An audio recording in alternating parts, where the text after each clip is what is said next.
and so am I.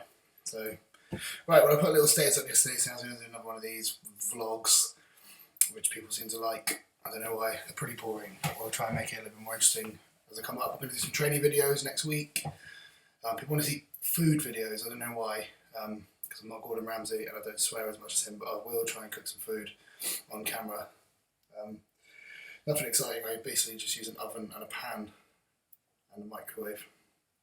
So it'll be good fun. Okay, I've got some questions which I'll answer in a bit. Firstly, I thought people want to know what I've been doing in the off season and what I'm going to be doing in pre-contest, which will basically start around now. Not because I want it to, but because I have a photo shoot in 10 weeks and I need to get rid of this tummy. Okay, so, right, well basically the off season has gone really well. I don't know if any of you have been reading my actual written blogs on the Gaspari website, but I haven't changed a whole lot. I've just done something that I never normally do. I haven't just stuffed my face with food. I've just eaten when I'm hungry, which in turn has made me hungrier, which has made me eat more food. I've been doing a lot more training as well. I normally train 3 or 4 days a week. I've been training about 5, sometimes 6, occasionally 7, depending on the recovery. I think this is the first off season I've had, and I've had the intra workout drinks the whole way through. Again, it's allowed me to train more often, and I've grown a beard. That's probably the most successful part of the off season, is growing a beard, and I think that would probably be one of my key highlights of the year, and I'll be sad to see it go. So what else have I been doing? Oh yeah, I've changed my camp.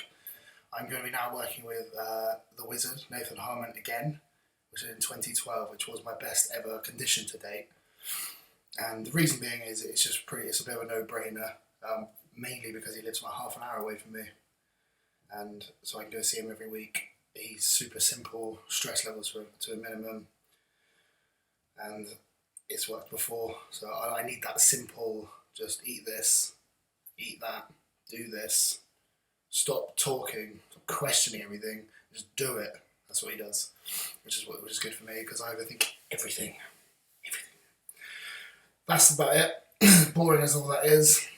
Let's move on. Like I said, I'm going to be posting these more often again. I'm going to try and get them up as often as I can. Sometimes it's difficult because I really have nothing to say. Because I'm just like, so if I put a blog up and I've literally done nothing all week, but I've just trained, I'll just come on here and be like, I've done nothing at all. It's just not good. What else have I been doing that's of any interest? 0 is the answer to that. I'm decorating the house this week. So all this is going to be brown, or latte as Carly says. So it'll be latte, and I'm going to IKEA again today to pick it all up.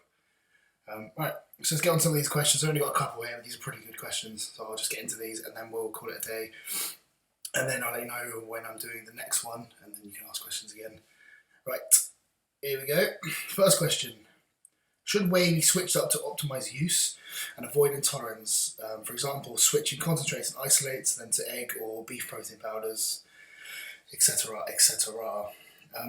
Well, my theory behind that is you shouldn't really be having enough shakes a day to really warrant getting an intolerance in the first place. And it also depends on how you handle lactose and which proteins you use anyway and the quality of it. I myself, Isofusion is a high quality cold filtered whey isolate, and I've never had any problems with it.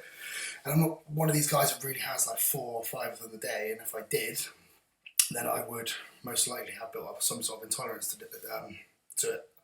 But I think with food, you should vary your meats and so you shouldn't just have chicken and rice. Rice is fine, you can have whatever you want, but I mean talking protein sources here, you should have eggs, you should have your whey, you should have fish, and you should have a bread meat just in the same day, so you are varying it every day. And if you do that, it's unlikely you're going to develop intolerance to one of these things if you're having all of them.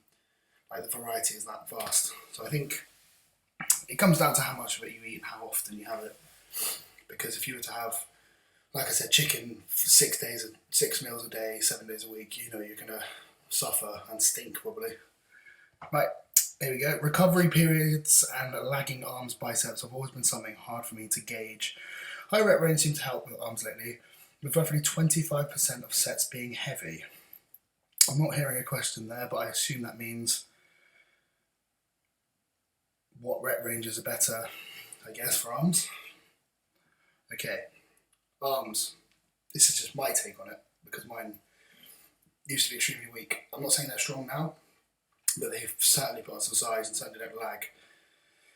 If you look at when you train back and you train chest and you're doing shoulders, you're doing a lot of pushing and a lot of pulling, and that does, no matter who you are, how good your mind-muscle connection is, you will develop stresses and you are pulling through your arms. It doesn't matter you are. And a lot of my back training is really heavy, and a lot of my chest training is very heavy. So it just logically, I would look at my arm training. So I've given arms their own day now, which some people disagree with. I would just do the absolute polar opposite, which is a lot of heavy contraction work, squeezing and using heavy moderate weights, but very slightly higher reps.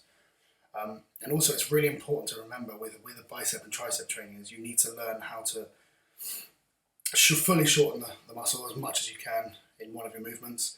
You need to learn how to move that mid-range. So like a close grip bench press, you're moving that mid-range, you're using a heavy load through that mid-range, keeping the tension there. Something behind the head like a skull crush is going to lengthen it, give you that full stretch. So you need to make sure you hit the full range of the muscle over the course of the session, and just keep an eye on your joints, because if you're going to go the 6 to 8 rep range that you are with back or chest, and you're doing that again with arms, which is just singular joint movements, majority of the time you're going to develop a lot of elbow and shoulder pains and wrist pain. So I would train arms typically more like a bodybuilder, your basics, but just keep an eye, just make sure you get one movement that fully contracts the muscle, one movement that handles a decent amount of load under tension, so that mid-range, and one movement that really stretches it out, but obviously save the stretch till the end when you're warm and there's plenty of blood in the muscle. Right, here's another one. What's your take on what Arnold said about the judging and types of physiques that need to be rewarded? Even though Lee Priest has been saying this for years. I don't know what Lee Priest says, so I can't go into that. I think what Arnold says, it does make sense, but you need to look at the full view of the actual topic. Bodybuilding isn't just, he loves Cedric McMillan because Cedric McMillan looks and poses like Arnold. I don't like Cedric McMillan that way because I look nothing like him. I'm not a 6'2" aesthetic god, I'm a little dumpy, thick, dense guy, so I look at the guys like that and they're my sort of inspiration, so I guess that would be his thing. But then he went and said, look at the guys on the beach. Well, who the hell wants to look like a bodybuilder anyway?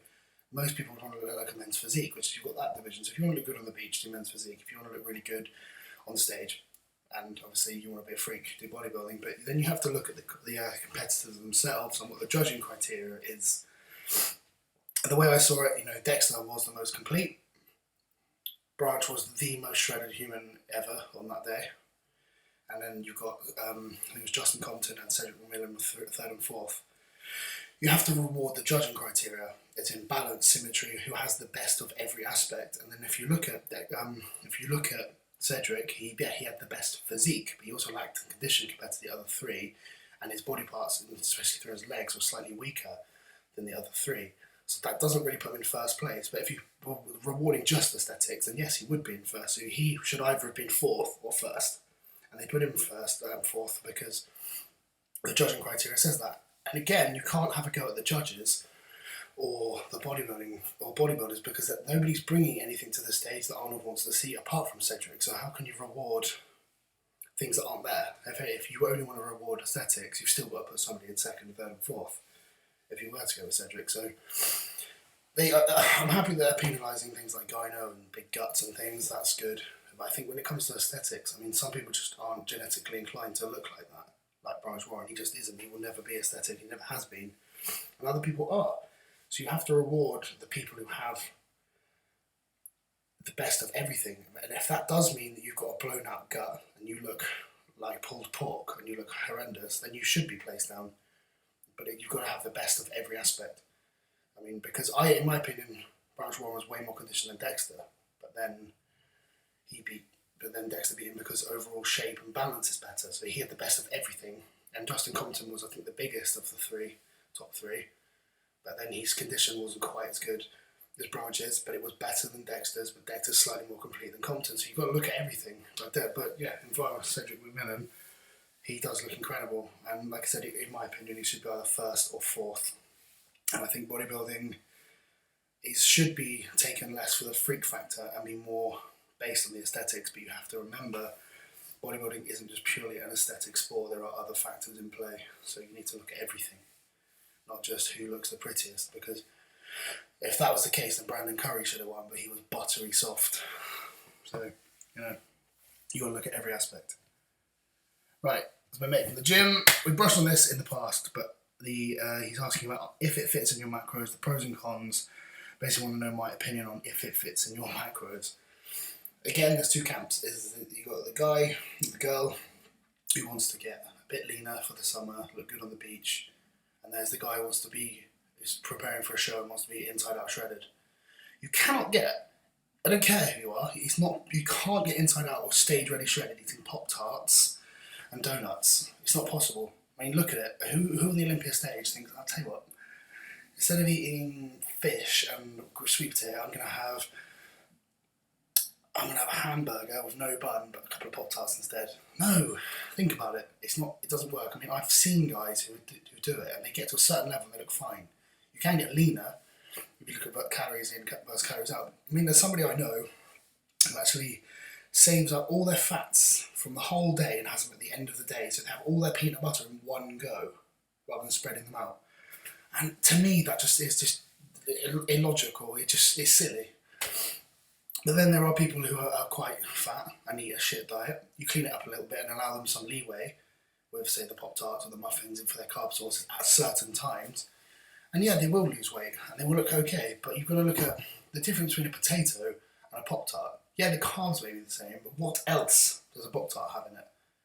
You know, there's a lot more factors involved in these sugary, shitty foods that people seem to think are fine. It's like when people have bacon and cheese for breakfast. Come on, if you're trying to get shredded, you know it is fact. You don't eat bacon and fucking cheese. It's obvious. You eat your clean foods, you eat your foods because you're trying to diet to get in competition shape. If you're, again, the person who just wants to lose some weight, bacon and cheese is fine.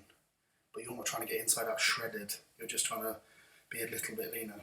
But I could go into this for hours, but in my opinion, if you just want to look good and you're not particularly interested in being inside out grainy shredded, if it fits your macros, is fine to a certain extent. It doesn't mean you can just eat shit all the time, because a lot of the time it's just used as an excuse for people who can't be asked to eat a clean diet. I think I'll eat Pop-Tarts, I'll just eat, so I'll go to McDonald's. I'll save up all my calories and I'll go to McDonald's for the end of the day, because that in theory works, but it doesn't. I'm telling you it doesn't. But yeah, just don't. If you want to get shredded for a show, just stop being lazy and eat your food properly. If you want to go down the beach and occasionally you want to eat something that's not clean instead of something, great, it's fine. It's not going to do any harm. But don't believe for 1 second you're going to get ready for a show and do it if it fits in your macros and you're going to win. Because it's the same. I don't see anyone on the Olympia stage who does if it fits your macros or keto. They just don't do it. You know, they may have food when they're extremely flat and they need some muffins to fill them out quickly. You know, remember, it depends on your metabolism. I couldn't eat bacon and cheese for breakfast every day. I'd be like some flabby, gutted whale.